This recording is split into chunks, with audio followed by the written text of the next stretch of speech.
I know that Sam Fleming would like to say a few words about the practice school. He promised just a few, right, Sam? Okay. Thanks, Ken, for throwing my talk down on the floor.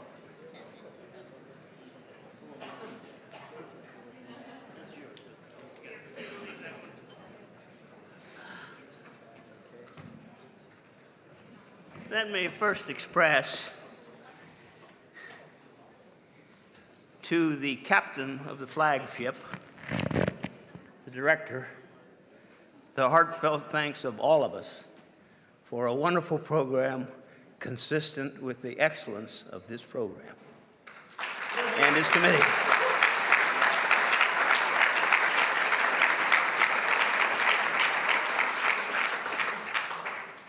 I have a beer riding on this with Hanlon, who said, "You have a minute.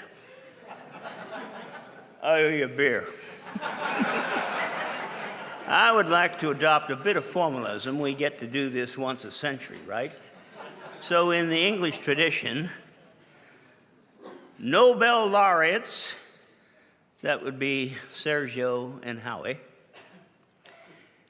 chairman of corporations, chief technology officers, chief operating officers, officers of corporation, cabinet secretaries, and government and United Nations officials, university presidents, deans, faculty, the director of the practice school, otherwise known as the captain of the flagship, alumni, students, and consultants, generous benefactors and spouses and significant others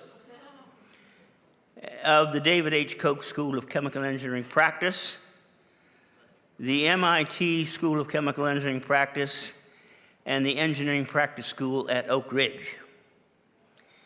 And in special tribute tonight, I don't know that she's here, if she would please identify herself, is Professor Rosalind Williams, who is a granddaughter of Warren K. Lewis, a professor at the Institute.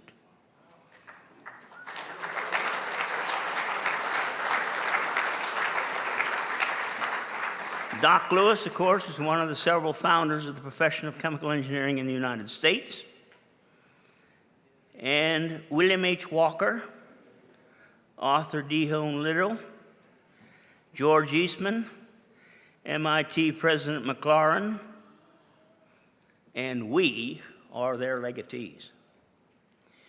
George Eastman's $300,000 in 1916 in present value, by multiplying the ratio of the consumer price indices, is $6.6 million.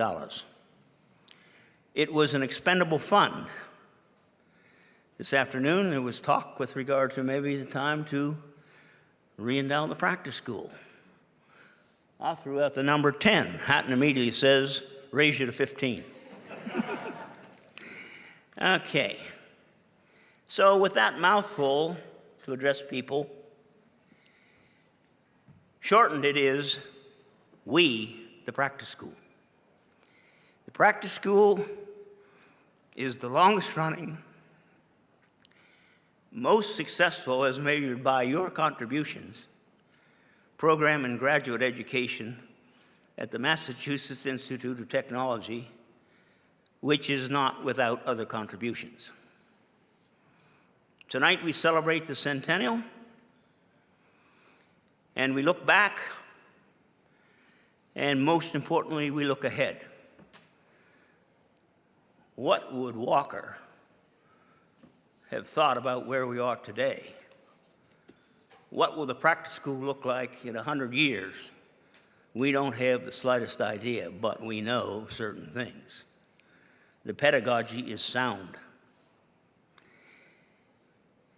As a personal note, like many, most of you, and there's been commentary on this earlier today, I'm certain that the practice school transformed me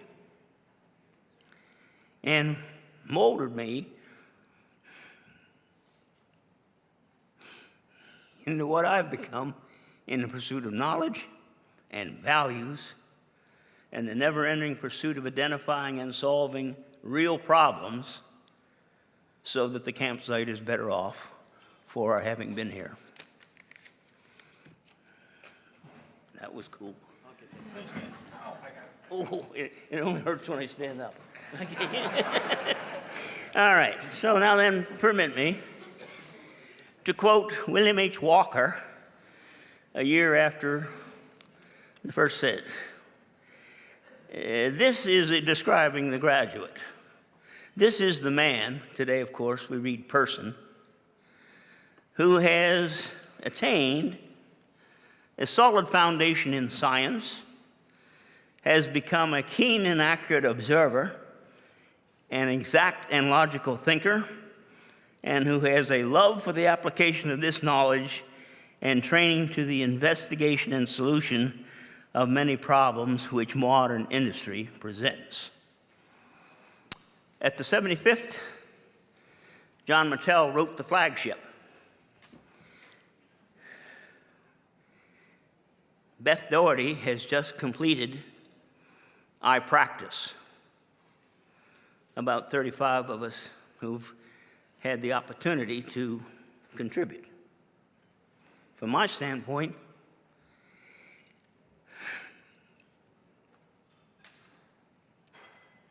I thank Providence just to be in your company. So the Flagship sails on at flank speed into the new century. So would you fill your glass and join me in a toast to the Flagship, flank speed ahead, steady as she goes, Captain. Please.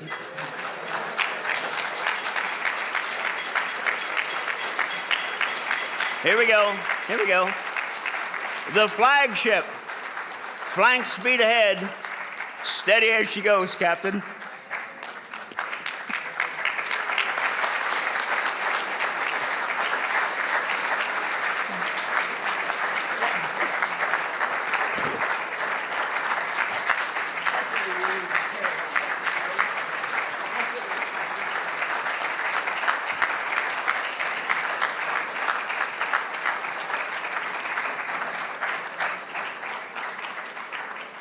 Thank you, Sam, for that wonderful and stirring tribute to the practice school. I agree with you. It's a flagship program. We do not know where we're going to be in 100 years' time, but as you pointed out, we are still going to be going strong. We'll still have the same pedagogy, but we may have a very different set of projects and companies with which to work.